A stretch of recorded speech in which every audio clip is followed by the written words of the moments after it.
La glucosa es un monosacárido compuesto con 6 carbonos, 12 hidrógenos y 6 oxígenos. Es una forma de azúcar que se encuentra en la mayoría de los alimentos, principalmente en los alimentos dulces, y es la principal fuente de energía para nuestro cuerpo. Existen 4 procesos metabólicos de la glucosa. Uno es para obtener energía mediante ella, que es la glucólisis, y los otros 3 son para regularla, que son la gluconeogénesis, glucogénesis y glucogenólisis. Cuando, por ejemplo, nos comemos un dulce, este viaja a nuestro estómago por el esófago. Aquí dura un rato hasta que se digiere y pasa al intestino delgado, donde los nutrientes son absorbidos por los capilares de las paredes intestinales. Aquí es cuando la glucosa llega a los vasos sanguíneos. La glucosa debe entrar a la célula para darles energía, pero no puede entrar por sí sola. Necesita de una hormona generada en el páncreas por las células beta, la insulina, la cual le permite a la glucosa el paso a la membrana celular. En este proceso, la célula usa la glucosa para obtener energía. Se divide en 2 etapas, cada una con 5 procesos que son activados mediante enzimas. Las enzimas catalizan reacciones químicas. Una molécula no va a reaccionar hasta que se junte con una enzima. Imagina que tienes un metal y planeas fundirlo, pero para esto ocupas fuego, y mientras no tengas fuego no le ocurrirá nada al metal. Aquí la enzima sería el fuego.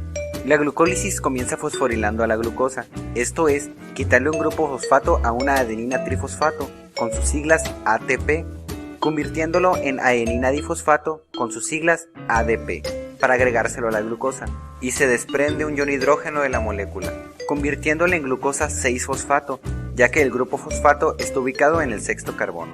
Siempre que se une un grupo fosfato a la molécula, se liberará un ion hidrógeno, y siempre que salga un grupo fosfato, se unirá un ion hidrógeno. Esto se hace para aumentar su energía y así poder utilizarla en otros procesos cuando sea necesario. Esta reacción se da por la enzima exoquinasa. La terminación quinasa se le da a las enzimas que fosforilizan a las moléculas, es decir, agregan o quitan un grupo fosfato a la molécula. En la segunda reacción, la glucosa 6-fosfato se transforma a fructosa 6-fosfato mediante la enzima fosfoglucosa isomerasa. Esta terminación es porque la glucosa y la fructosa son isómeros. En la tercera reacción, la fructosa 6-fosfato se fosforiliza por la enzima fosfofructoquinasa, convirtiéndose en fructosa 1,6-bifosfato, porque ahora la molécula tiene un grupo fosfato en el primer carbono y otro en el 6º. Luego, esta se rompe en 2 moléculas de 3 carbonos, dihidroxiacetona fosfato y gliceraldehído 3-fosfato, por la enzima fructosa bifosfato aldolasa. Esta terminación es porque está convirtiendo a la fructosa en 2 aldosas. Pero como solo el gliceraldehído 3-fosfato puede seguir los pasos restantes de la glucólisis, la dihidroxiacetona fosfato es isomerizada en gliceraldehído 3-fosfato por la enzima triosa fosfato isomerasa. Ahora tenemos 2 gliceraldehído 3-fosfato, así que las siguientes reacciones serán dobles. En la sexta reacción intervienen una molécula de nicotinamida adenina dinucleótido por sus siglas NAD+, una molécula de ácido fosfórico y la enzima gliceraldehído fosfato deshidrogenasa. El grupo fosfato del ácido fosfórico se une al primer carbono del gliceraldehído, formando 1,3-bifosfoglicerato, porque ahora tiene un grupo fosfato en el primer y el tercer carbono. Y de los 2 hidrógenos restantes, uno se une al NAD+, para formar NADH, y el otro sale de la reacción como un ion hidrógeno libre. En el siguiente paso, la enzima fosfoglicerato quinasa transfiere el grupo fosfato del carbono 1 a una molécula de ADP, formando 3-fosfoglicerato y la primera molécula de ATP de la vía. Pero como son 2 fosfogliceratos, se forman 2 ATPs. Luego, el 3-fosfoglicerato se isomeriza en 2-fosfoglicerato gracias a la enzima fosfoglicerato mutasa. En la penúltima reacción, la enzima enolasa hace que se forme un doble enlace, eliminando una molécula de agua formada por el hidrógeno del carbono 2 y el OH del carbono 3, y como resultado obtenemos fosfoenol piruvato. Y al final, el grupo fosfato se desprende, convirtiendo una molécula de ADP en ATP, y se une un ion hidrógeno en el carbono 1, cambiando de lugar el doble enlace y así terminar en piruvato, por la enzima piruvato quinasa. Y como total al final de la glucólisis tenemos 4 ATPs, pero como se usaron 2 en las primeras reacciones, entonces tenemos 2 ATPs, 2 NADHs y 2 piruvatos, que serán usados en otras reacciones metabólicas. Ahora pasamos a la gluconeogénesis, que es el proceso inverso a la glucólisis, partiendo desde piruvato, que puede venir como resultado de procesos adversos a la glucólisis, obteniendo glucosa si es que esta falta en la célula. Y mientras este proceso esté activo, la glucólisis no lo estará, o viceversa, para evitar reacciones en ciclos e innecesarias.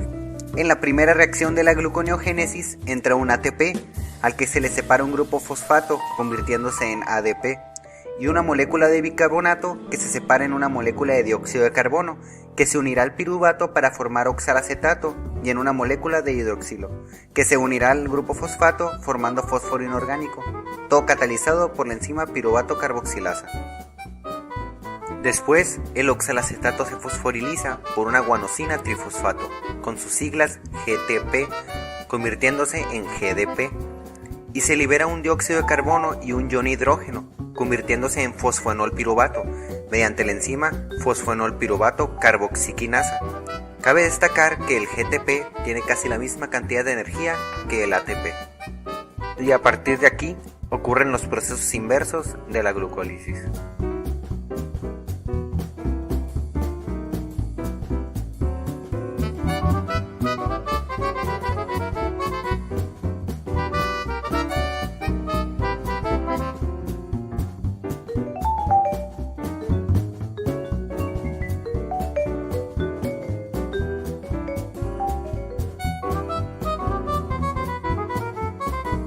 Hasta llegar a la fructosa 1,6-bifosfato. En esta reacción entra una molécula de agua, dividiéndose en un ion hidrógeno, que se une a la fructosa 6-fosfato, y una molécula de hidroxilo, a la que se le une el grupo fosfato desprendido de la fructosa 1,6-bifosfato, esto catalizado por la enzima glucosa 6-fosfatasa. En la siguiente reacción, la fructosa 6-fosfato se isomeriza en glucosa 6-fosfato por la enzima fosfoglucosa isomerasa. Y para terminar, una vez más, entra una molécula de agua y sale un fósforo inorgánico por la enzima glucosa 6-fosfatasa, convirtiendo la molécula en glucosa. Y al final de la gluconeogénesis, por cada 2 piruvatos obtenemos una glucosa, pero perdemos 4 ATPs, 2 GTP y 2 NADH. Así que es un proceso muy costoso, pero útil para cuando no hay glucosa en el cuerpo. Cuando hay mucha glucosa en la sangre y la insulina ya suministró la necesaria a las células, la sobrante la almacena en el hígado y una pequeña parte en los músculos, por un proceso llamado glucogenogénesis. El primer paso de la glucogenogénesis es el mismo que la glucólisis. La glucosa se fosforiliza formando glucosa 6-fosfato. Después, la glucosa 6-fosfato se isomeriza a glucosa 1-fosfato por la enzima fosfoglucomutasa.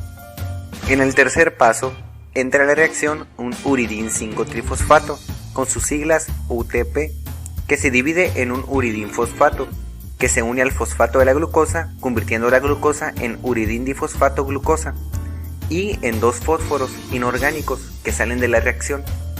Todo esto por la enzima UDP glucosa pirofosforilasa. En el paso 4, al uridín difosfato glucosa se le desprende el uridín difosfato, quedando como un residuo de glucosa, el cual se unirá a otro residuo de glucosa por la enzima glucogenina. Pero para esto se le debe desprender el grupo hidroxilo del carbono 4, y así se puede unir mediante el oxígeno, para formar el inicio de la molécula de glucógeno.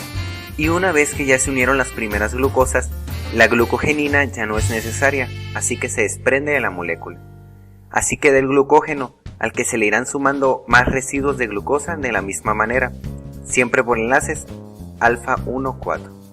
Y todo esto es catalizado por la enzima glucógeno sintasa.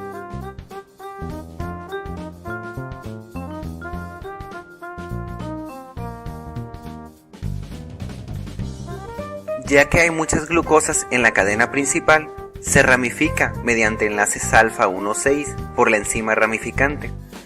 A esta ramificación se le siguen uniendo glucosas mediante enlaces 1,4 y cuando llega a 8 glucosas se vuelve a ramificar y así sucesivamente. Una molécula de glucógeno puede llegar a tener hasta 120.000 moléculas de glucosa. Cuando hay muy poca glucosa en la sangre, el páncreas activa las células alfa, que producen glucagón, y este irá al hígado a desintetizar el glucógeno para convertirlo en glucosa y así balancear los niveles en sangre. La glucogenólisis es el proceso inverso a la glucogenogénesis. Cuando una está activada, la otra se desactiva. Primero, el glucagón activa la enzima glucógeno fosforilasa, que separa las glucosas,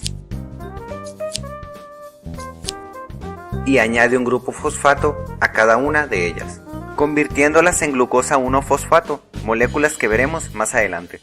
Cuando quedan 4 glucosas en la ramificación, entra la enzima desramificadora y transfiere una triosa a la cadena de donde parte la ramificación, para así poder separar la glucosa con enlace 1,6. Después, la enzima hidroliza la reacción, uniendo un grupo hidroxilo al glucógeno y un hidrógeno al residuo de glucosa para convertirlo en glucosa, y así entra a los diferentes procesos metabólicos. Volviendo con las glucosas 1-fosfato, estas se isomerizan en glucosa 6-fosfato para luego convertirse en glucosa. De esta glucosa, la que fue formada en la glucogenólisis de los músculos se usará en otros procesos, y la formada en el hígado saldrá nuevamente a la sangre para seguir con el metabolismo.